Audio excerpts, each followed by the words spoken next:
Hello and welcome back to episode 3 of How to Try. My name is Alex Kinash. And just to give you a bit of a background on what this is about and who I am, if this is the first time you've seen it, I'm British national with Ukrainian heritage. I'm the co-founder of Arrow AI Health, along with my good friend here, Charlie Johnston. But I'm also a fundraiser and truck driver for something called the NAFO 69 Sniffing Brigade. That has a bit of a funny, weird name, but we raise a lot of money for the armed forces of Ukraine and deliver the military units equipment that they need. I created this series really to offer people useful advice that can be practically applied to how they can be at their best each day, or at least be okay. And that is simple advice around the body and the mind. Um, this episode, I'm actually focusing, as you can see in the title of it, as the PTSD special.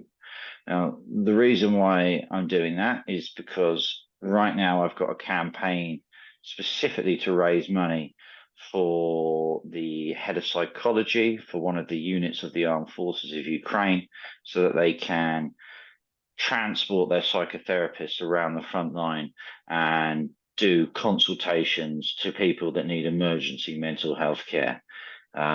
Because mental health is becoming an increasingly significant problem in the conflict, both for the soldiers and the civilians. And sadly, it will be a problem that will no doubt last for many years to come. My friend Charlie, who will introduce myself in a minute, is also someone that is particularly passionate about that field of expertise.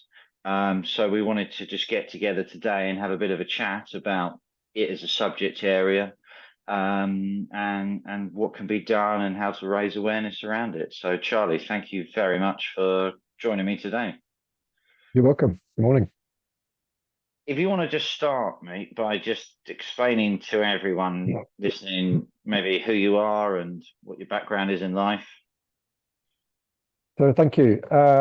So as I say, my name is Charlie Johnson. I'm a UK national who served in the British Armed Forces as a paratrooper for a number of years. That involved working in various operational theatres, and since leaving the services, have retained, always expressed an interest in wanting to work or help veterans. From a professional standpoint, I've always sort of worked in the performance piece or understanding how people can evolve and develop. And that led to me to go back to university as a mature student and do a master's in performance psychology at the Institute of Sport in Edinburgh, part of Edinburgh University, as that's where I am based and live. I'm also interact with Alex as a co-founder of Arrow Health, but as a sort of extracurricular interest, as it were, and passion, I've always been keen to want to help veterans. And in that regard, through a mutual contact, was introduced to a charity in the UK called Combat Stress. Combat Stress has in fact been around for over 100 years. It was originally formed after the First World War. I'm sure those of you who know your war literature would have heard of people such as Siegfried Sassoon and Wilfred Owen, both of whom were World War I poets that both spent time at a hospital in Craiglockett, just at the south side of Edinburgh, as a part of a sort of rehabilitation of their experiences of living and operating in the trenches. But interestingly enough, the charity has been something that's operated very much under the radar for a number of years in my mind. And I had the chance about 10 plus years ago to become involved with it, really to raise awareness, but also because I wanted to help fellow veterans who I saw in some instances were struggling with PTSD, or indeed just that ability to transition away from the military environment into the civilian context. But that then opened up a much broader debate as well around the concept of mental health, particularly amongst men. And actually that in the UK, it's one of the biggest killers of men under the age of 45. And to me, a lot of that is not necessary, because I think it's around how we can help and raise awareness of what the situation is and how you can prevent that. And I'm no clinical psychologist. It's just something that I've got involved in and been interested in. And through that, that's led me to raise money uh, because I can still run marathons. I raise money through running a marathon, and I've done, well, at least once a year, irrespective of COVID, but certainly in some instances, two a year, to raise money for what I believe to be this fantastic charity, but also to promote the understanding of what mental health is and how it can affect people in various different ways. What in terms of like starting with like awareness, then, Charlie, like what's your view on its understanding in society or the military in general? I think it's changed significantly in recent years.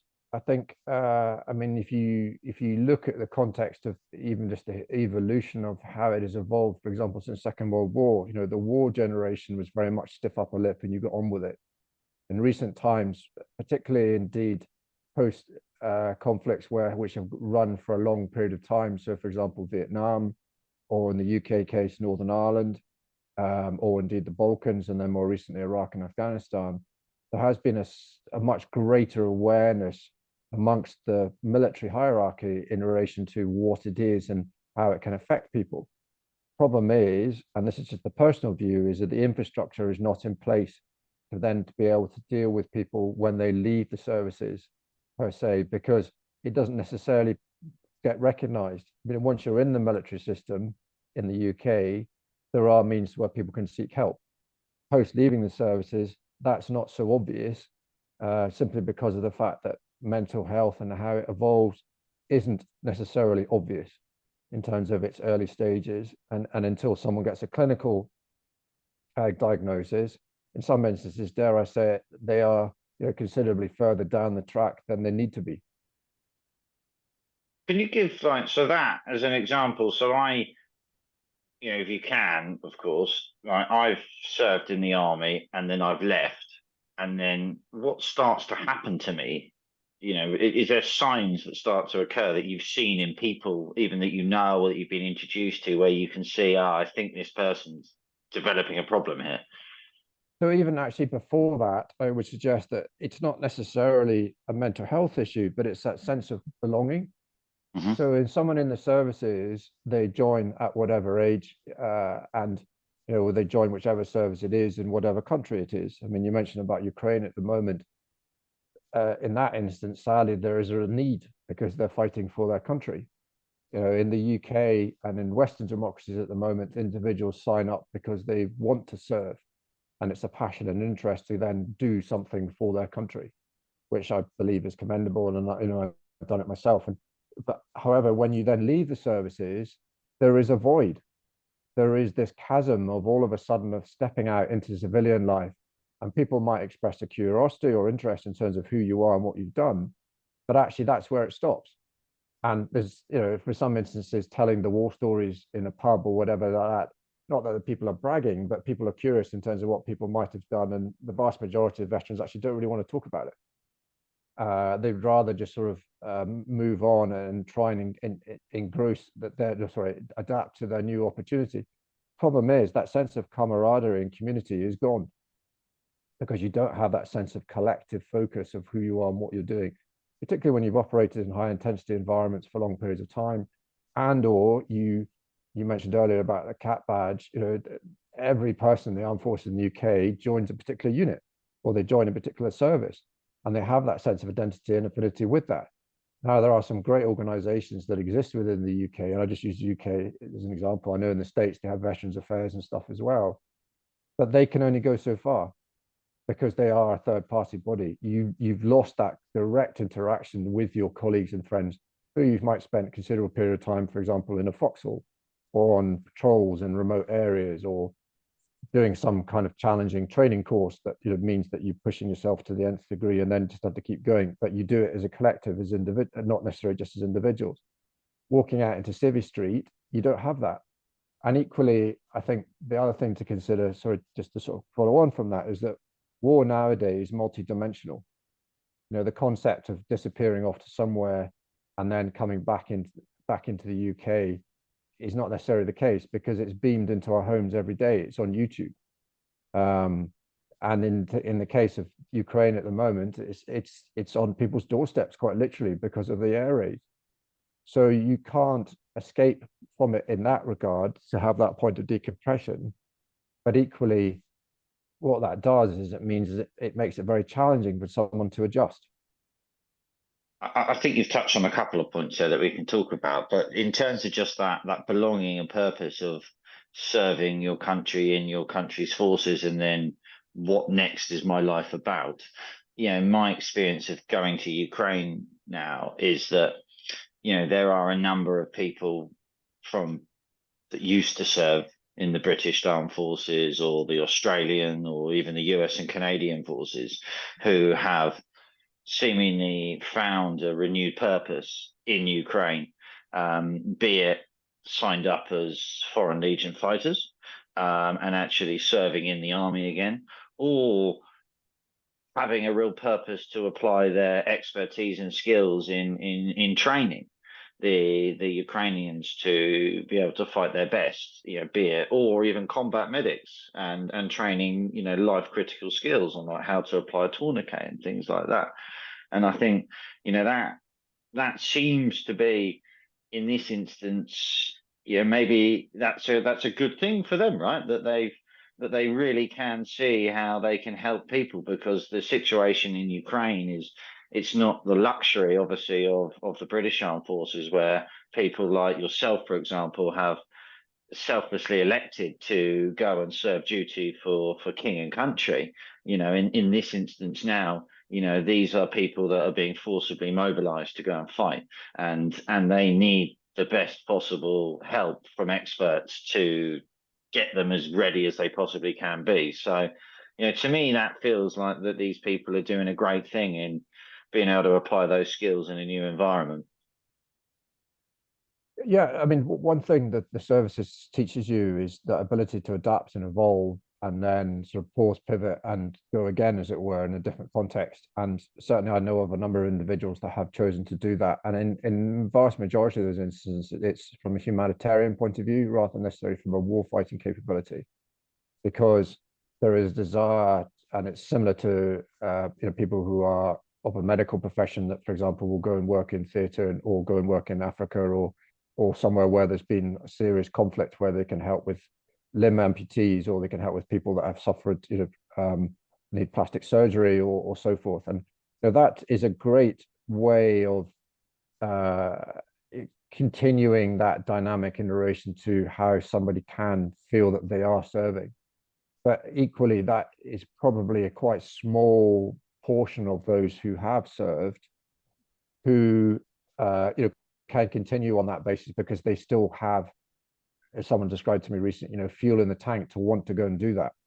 Yeah, yeah. There's some people that get to the point of the end of their service career who are literally empty, because either the fact that they've been there for a prolonged period, and not necessarily because they've operated in a high intensity environment, it's just the fact that they want to go back to a place, a certain geography, or they have a certain family connection, or there's somebody or something they want to go and live or whatever.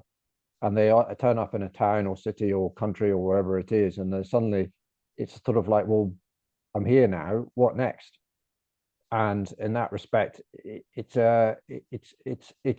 something, you don't get that hit or that high that you've had previously of thinking, all right, actually, well, where are my buddies? Where are my mates? Where are the guys I used to work with? And yes, you might have a very strong family unit, but in in a large, vast majority of that aspect, there's still that sense of there's a void around the belonging piece, and also then how that helps that person move forward. So what do you think in that instance then? So, there's the people that have still, I like your phrase, got it in the tank to keep going and are willing to go and help others in a country that's not theirs, but they feel they've got value that they can add to help people in need.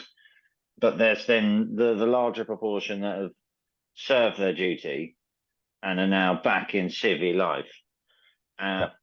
but I don't think, from what I understand, and I'm no expert, you've been around this a lot longer, that the support mechanisms there for these people isn't good enough. Is it, what more do you think we can do? And if I'm wrong, obviously tell me, but, is there better support we can give veterans? So from my perspective, I'm not out to criticize anybody here in relation to any form of mental health platform that is out there from an NHS perspective or from a veteran dynamic and so forth, because I think there's charities like Combat Stress, Help for Heroes. I'm just talking about the UK here. Help for Heroes, Royal British Legion, SAFA. I mean, they're just to name but a few, who are all dedicated to want to work and help with veterans, and I think all do a great job. The problem is often is that there's this what's the best way to describe it? It's a concept of the fact that actually people don't necessarily realize that they start to develop a mental health issue, because the vast majority of mental health issues actually manifests itself in other forms. So, for example, it could be lack of sleep, it could be irrational behavior, it could be actually somebody starts drinking too much, or just not necessarily feeling right themselves in terms of where they are at. And often it can mask itself in a different format before it actually becomes something which is a problem. And equally, it's something which can sort of ebb and flow. Some individuals, sadly, it can come on quite quickly, but some individuals, and some described to me recently, is that the trapdoor opens again. And after a number of years as well, I mean, the vast majority, as I understand it, not vast majority, but a number of cases of PTSD actually evolve 7 to 10 years after an event, because the coping mechanism initially of that person dealing with it is because their training is there and they've been surrounded by people they can understand and trust. And then there's that initial sort of bounce, and with some instances of people then leaving the services or going off to do other stuff. But it's something else then might trigger it a period of time down the track. And in that instance, people don't necessarily think, well, that's because of what happened 7 to 10 years ago. And as a result of that, they don't necessarily join the dots in regard of that, as I understand it, that they then start to evolve uh, into mental health issues. So if there are people like listening or watching this right around the world that may have served in the forces, like what are the ways, if you've got any, that people can reflect on themselves or to try and start to recognize they might need help? Yeah, that's a very interesting point. And there is a there's also a thought process as well around that sense of belonging, and then that void element is actually that sense of then people going into Civvy Street who don't necessarily then feel that they get the same return of what they felt they were doing previously. So that sense of pride is gone.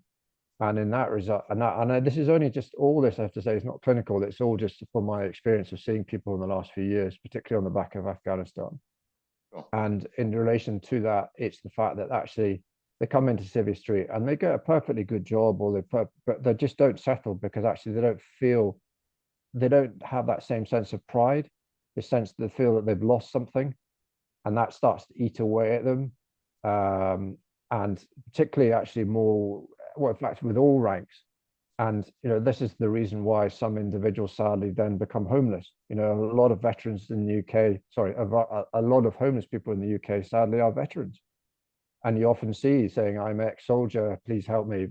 And you think, how someone like that, got there? And it's because the fact that they've lost that infrastructure around them in terms of how they operate and function.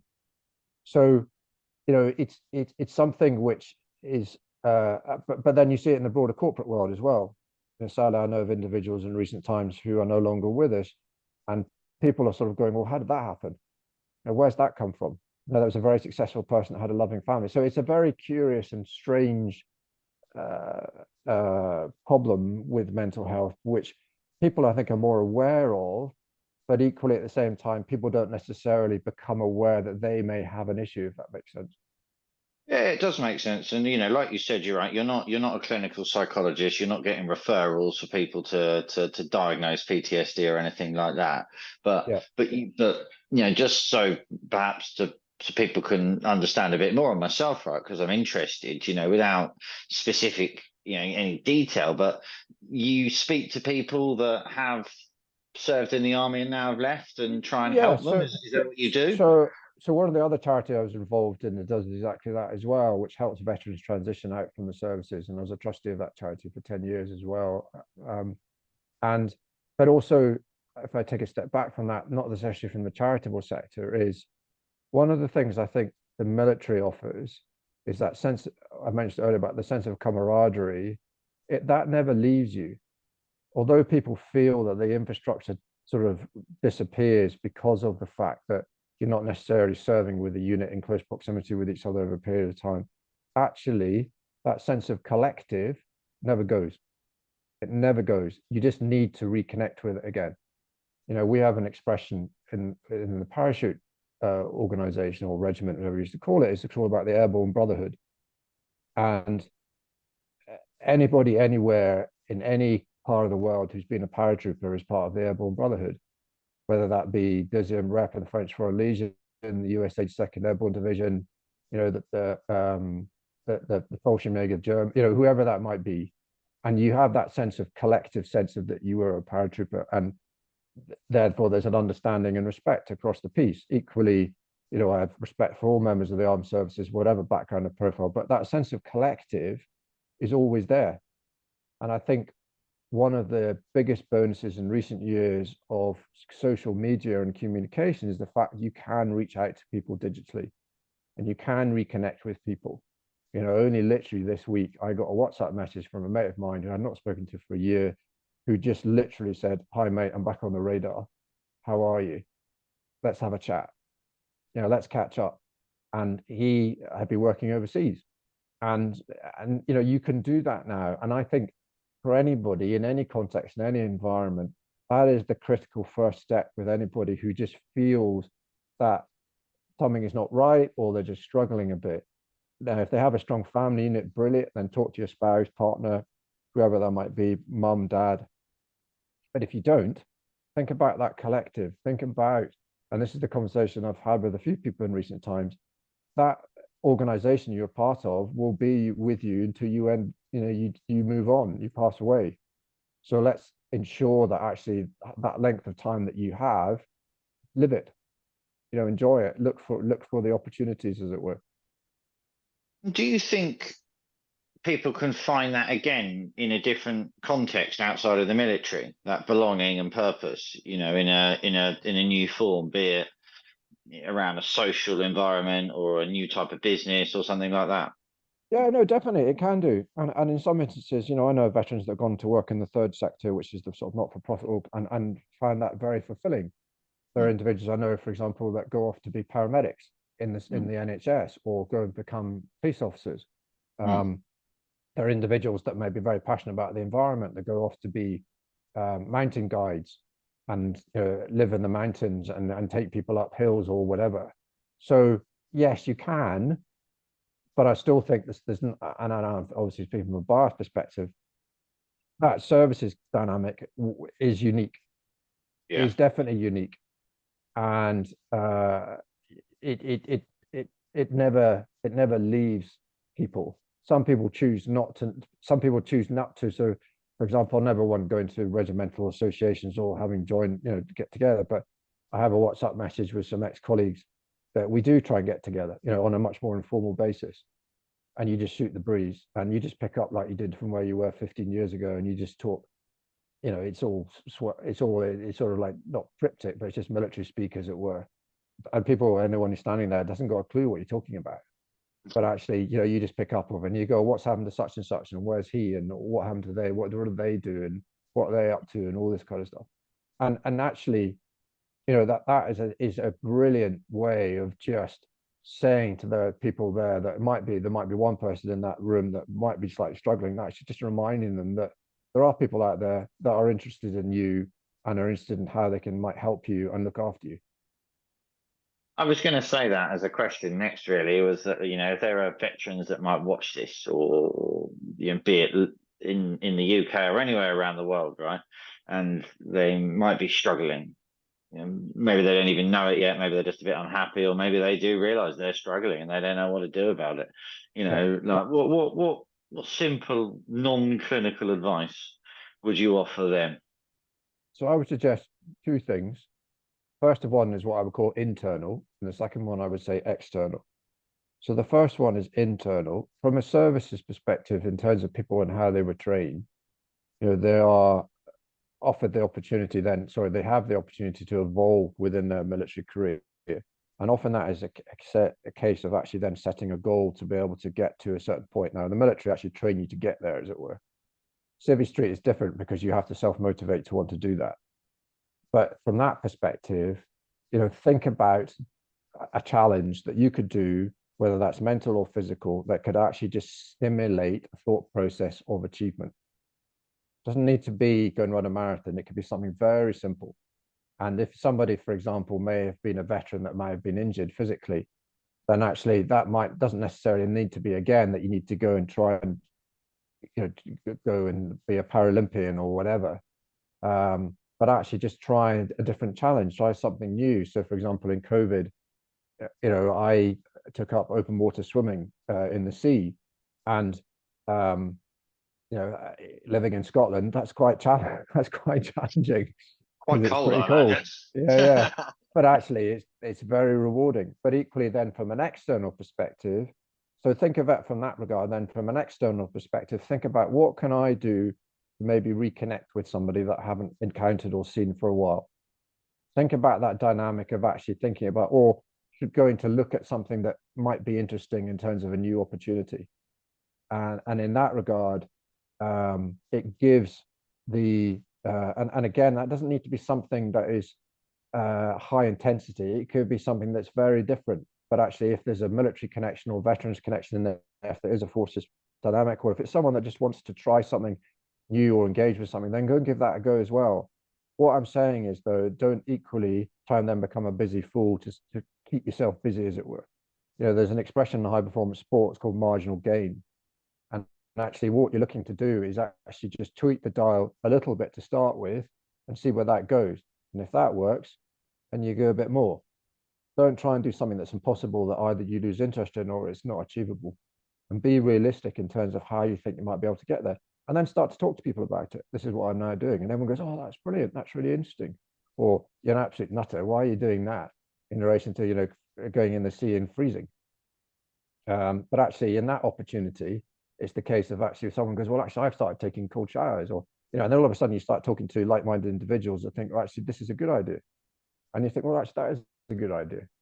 And it's just that sense of, in from a very dark humor perspective, but also from a veterans aspect, we have this aspect of, you want to live when you're in the forces because you're in a high intensity environment. And if you're in operations, sadly, people do get injured and sadly, some people do pass away. So you want to live life to the full. But equally, that you have to be realistically what that means. And if you could have, and not every day is going to give you that dopamine hit, which is going to give you those constant highs. So you need to find a means that will allow you then to function on a daily basis, but also hopefully improve that dynamic as that moves forward. I think that was very articulately and clearly put, Charlie. It was very clear advice to anyone listening, be it a veteran or be it anyone really, on how to perhaps approach life and make simple little improvements each day. It's certainly something that I do and have to work at all the time as well, right? Like for example, even though I am a well-honed, tuned elite athlete, even I need to improve things. But no, in all seriousness, I find that if I think I'm going to go and just suddenly do a massive bike ride or a massive amount of exercise, it's just not going to happen, right? It's a stupid goal for me to set. So even recently now, I've just started incrementally doing physical exercise. Just simple steps, doing increasingly more press ups every day, for example. Yeah, each day doing more and then more and then more. Just at least then I've done something, and then I've done it a bit more the next day and a bit more the next day. So, like you said, I am making marginal gains and getting that little dopamine hit of, yeah, well done, Alex, you've done that. And you've done it consistently and you're doing a little bit more each time. And you quickly, well, not quickly, but you do start to make progress quicker than you probably assume. So, for example, if someone's never done a press up, right, day one, they might be in real trouble trying to do a few. If they do it every day, by day five, they'll be quite surprised how much of an improvement they've made if they just do a little bit each day. Yeah. You do marathons, right? Which is to me a hell of an undertaking and something that even horrifies me to even consider doing. But it's amazing what you do there. And you've done, how many have you done? Officially for combat stress, I think I'm getting up to, I mean, this is over a period of time of maybe about 10 years. I think I've done 16 marathons for them now. And you run it at quite a serious pace, don't you? And I mean, you're only about 30 now, though, anyway, aren't you? So you've got plenty I more left wish, in you. I wish. So you do the cold water swimming, you do marathons. Like, what is there any other things that you do to keep your body and your mind in good shape? So completely, so and a completely different perspective is actually a connection with the outdoors and nature. And that's not me coming at it from an eco warrior aspect, and that's not belittling anyone from with an environmental focus, but actually it was out of childhood, but also curiosity. So two aspects within that, one of which is fly fishing. Scotland is a beautiful country. It is actually also very wet in most of the time. And we're very fortunate still, albeit sadly they are in decline, to have a fish called an Atlantic salmon that returns to our rivers every year. And this is a fish that migrates across the North Atlantic to off Greenland and then comes back again. So it has a journey of 3,000 or 4,000 miles and then comes back to our rivers to spawn. And Wow. I'm fortunate every opportunity to have a couple of opportunities a year to go right up to north of Scotland and fish for these amazing creatures. And we you have to put them back nowadays because sadly Mm. that's the rules. But having an opportunity to go to that part of the world to then present yourself with a completely different challenge because it's not mechanical. You can't just turn up there and this thing will take the fly on a plate. You have to work out and have an element of luck of being in the right place at the right time to then be able to present the right fly in the right way, the fly being the lure that's on the end of the line. Right. Because this creature, when it enters fresh water, has got one interest and one just learn, and that is to spawn. So no one knows why it takes the fly. Either it's irritation or it triggers a memory of a food source that it's had in the Atlantic. And it is, you'll see from a photograph I think Alex has posted, that's me holding a 20-pound salmon up in this place called Sutherland in the north of Scotland. And that was a few years ago. But that to me is almost, it's very spiritual in that regard, because this is just an amazing challenge to want to do, sorry, to have. And you can spend hours on a riverbank and not catch anything. And you can turn up and catch one in 5 minutes. It's just luck as well in that regard. But it's something that I grew up with since I was a child and I've always done. Just to be clear, like they're not sort of because I don't really know anything about fishing, right? Like they're not swimming around in a lake. Swimming, yeah, that is the No. right word. Like when you're doing it, the salmon has travelled. Do you say like 4,000 kilometers to get to that point? So Yeah, it's well, like big, it's gone from Scotland to Greenland and back. right? So it's just going down essentially the motorway of salmon at that moment in time. So you're there at that moment. It's not going forwards and backwards or anything like that. Well, they come into the river principally to spawn, but then you're there to try and catch. I mean, it's a sport that's been around for hundreds of years, Hmm. and I know in North America on the west coast do it. Sadly, in mainland Europe nowadays, most of the rivers don't hold salmon stock, apart from in Scandinavia. Um, but it's just something which I enjoy, and it's very different to everything else that I do. And also, equally, another aspect which I took up in lockdown as well was beekeeping, Hmm. and um, this is the most probably it's a completely different kind of challenge. Not because I love honey, but also in producing honey is something which is a joy. But actually, because you're dealing with an entity where in any hive you might, for example, have 40,000 bees at any point throughout the course of a year, and there's one queen. But actually, they work together as one entity. And if the whole psychology of the hive is based on whether the queen is productive and produces lots of brood so the colony can survive. If the colony doesn't, if the queen's not successful, then they create a new queen. And it's very brutal in that regard. And for me, having done a course and then suddenly you're trying to work with these creatures who are so unpredictable, you can't, work out week in, week out sometimes what they're up to. But actually having that connection with an entity where, there aren't enough bees in the world in terms of pollinating the plants that we all need and want to eat and live. And if I can just do that, from a marginal gain perspective, just have two hives above in my garden, work with an entity which is interesting, and also, they say that people start interacting with them and understanding them, but you find yourself talking to them on the basis of the fact, like, what's going on here? I don't understand this. And then you come away and you think, well, that's a challenge in terms of what do I have to do for next week? but actually it stimulates the mind in a different way that I never thought would happen. So actually coming back to the point of wanting to enhance the capability of an individual, it's something which is try something different. Mm. And it doesn't need to be a physical challenge that's going to exhaust you. It could be a mental challenge in relation to, well, how do I solve this? How do I work this out? And if I'm being very honest, I'm 2.5 years into my beekeeping sort of career, as it were, and I think I've seen every single scenario that it possibly could do. There's a very nice lady who's my bee mentor, and that's another dynamic because there's a whole community out there of other beekeepers, and it doesn't matter who you are, what race, creed, color you are, what dynamic you are, anything else like that. It's all common interest in bees, and you can become a bee bore, as it were, but you're just talking about the concept of looking after these amazing animals and creating honey on the back of it, if that's a bonus. But that then gives someone a sense of purpose. It doesn't necessarily need to be that military purpose, as it were.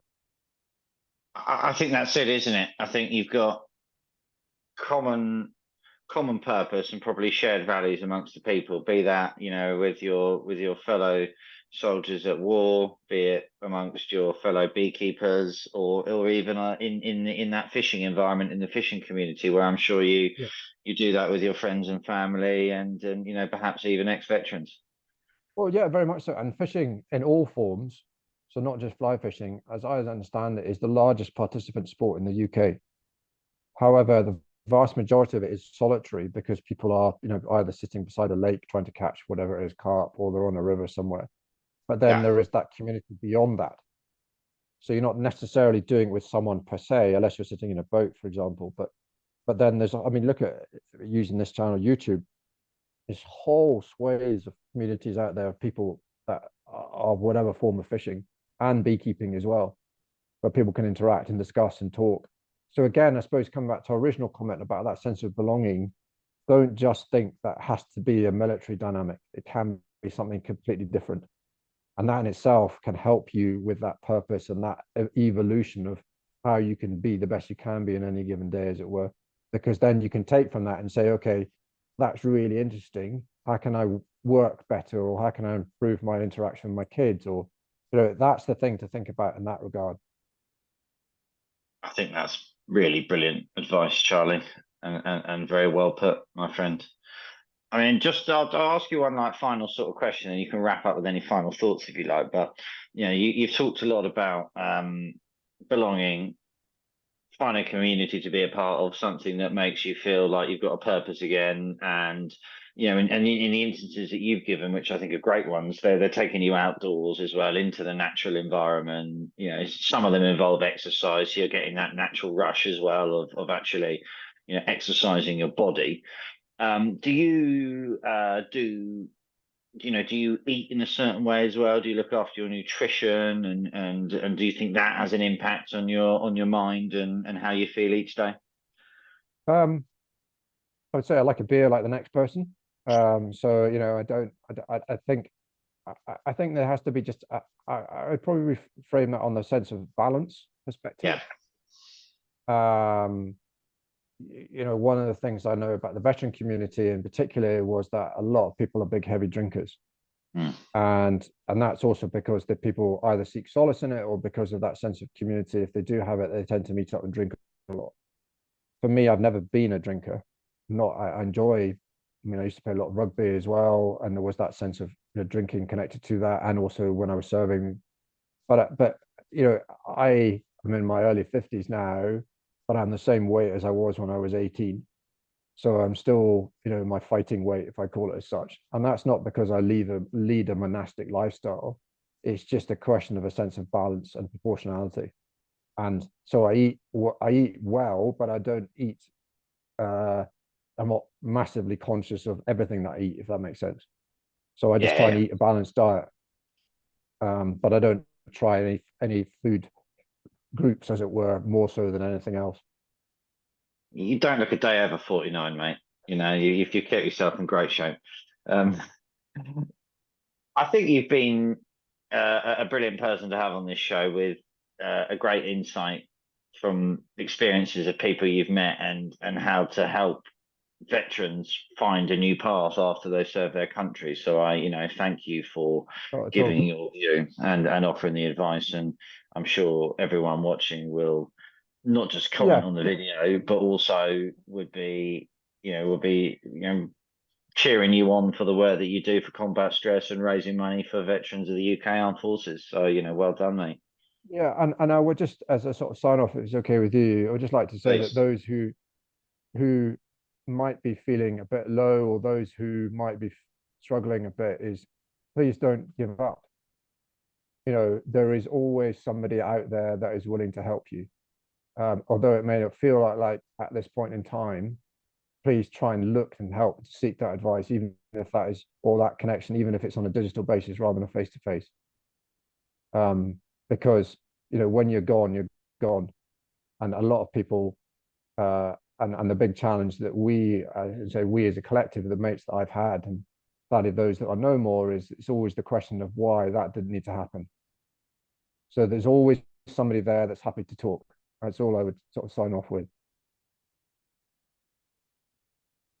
Very good, Charlie. And I think what we'll do is I'll get from you maybe a couple of links that we'll put in the description of this, or if people do want to reach out to an organization or something that can help them because they don't feel they can talk to their friends or family, or maybe they don't even Yeah. have any, we'll put that in Yep. there. Yep.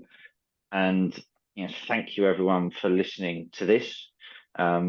Do share it with other people if you think it will be useful in helping them.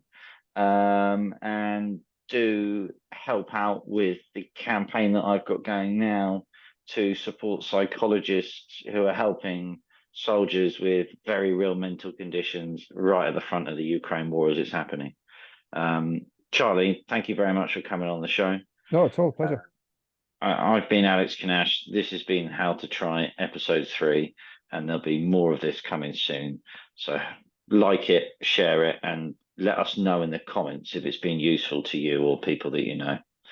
Thank you very much, and bye bye.